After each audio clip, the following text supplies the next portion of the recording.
Hello everybody, SlimKirby here. Let's go ahead and finish up Chapter 9 and kill Kotaff.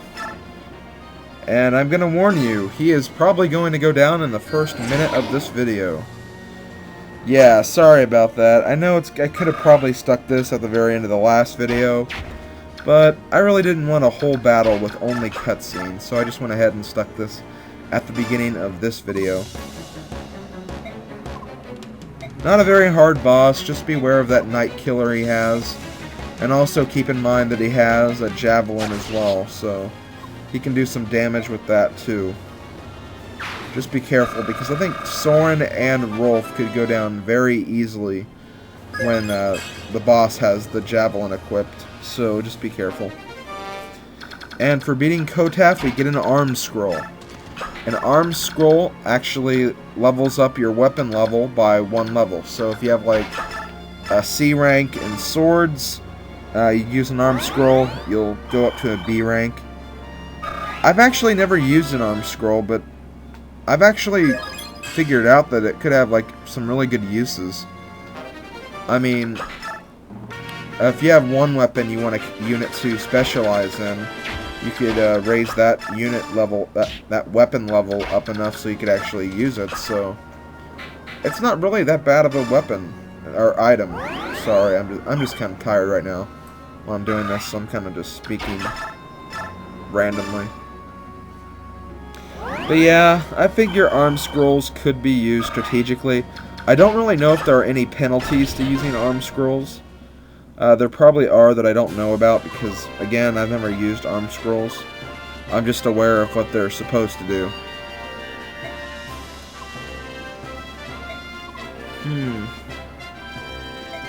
Okay, so we completed the chapter. There's going to be a long cutscene of dialogue. You know what? I could almost just not talk about this and let the video go on without any commentary, but So they're basically just talking about how since Dan has invaded the borders of Gallia, that they could easily go to war with each other, which, that's not good. There could be a whole continent of war for all we know. And especially if the Laguz get involved in the war, that only means that the other Laguz tribes will probably get into war as well, so it could be almost like a whole domino effect. But we are at Castle Gallia, and we are going to meet the King of Gallia, King Caineghis, and there is Elincia. Funny thing about Elincia, someone mentioned this in my comments. I forgot who. I think it was Sephiroth versus Kratos. I'll check really quick so I can give the credit to someone.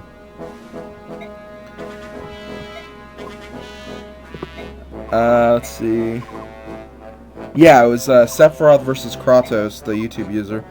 He mentioned that in the beginning of this chapter, Chapter 9, and you're at the screen where you can see the whole map area, you can actually see Princess Elincia's battle sprite. Well, not battle sprite, but her map sprite on the map.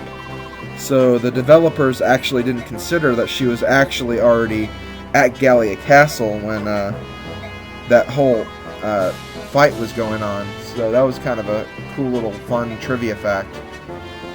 So thanks for pointing that out. If anyone else sees anything weird, strange, and remotely interesting, don't feel free to tell me, and I'll check it and see if I can actually mention it for the video. So it's always nice to have fun facts. It really takes the boringness away from these cutscenes, which seem to go on for so long. But basically, from the cutscene that's going on right now, we're learning that Ike actually used to live in Gallia. His father was actually a mercenary for the Gallian army, and he was going to check in on us when he heard that we were in Gallia. But by the time that he got there, he was getting slain by the Black Knight, so he couldn't reach there in time. And, well, actually he did. He just didn't want to interfere with the situation that he had no involvement in. So, yeah, just a bunch of backstory, and storyline elements. I've basically covered everything that we really need to know from this. As we heard before, our father wants us to actually stay in Gallia and not try to get vengeance on Dan or the Black Knight, that we should just stay here in Gallia for the rest of our lives. However, Ike is actually going to change his mind here. He is actually going to keep on leading the mercenaries, and he's going to help Princess Elincia win back her throne. And this is pretty much where the whole story begins, how the plot carries on. So it's pretty interesting, I guess. We also learned that Gallia can't really interfere with our reclaiming our lost territory right now, because if they were to get involved, it would really increase problems between the Crimean and Dacian borders, or Crimean and Gallia borders, since Dacian is invaded Crimea right now, so they can't really do anything about it. But we are going to go to the theocracy of Benyon for assistance. Benyon is the biggest country in Tellius, and I don't know that much about the whole storyline of all the lands and how they work, but Benyon is pretty much the driving force, I guess, of the whole land. Not really the driving force, just that they're the biggest power, and they could have a big influence on how things turn out around the land, since they're so big. And they actually share a border with Dacian, so they've kind of just overlooked this whole situation. But they're gonna have to start paying attention soon enough, because we're gonna be knocking on their door sooner or later. Hey, it's Ranulf again.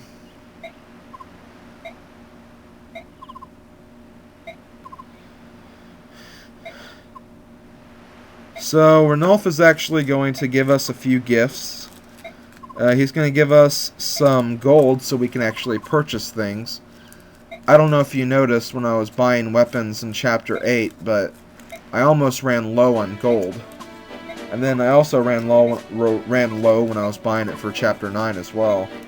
So we really don't have that much gold, so he's actually going to help us out by giving us some gold, which I'm very appreciative of. He's also going to give us the assistance of Leith and Mordecai for the rest of the game, so we actually have control over Laguz units now.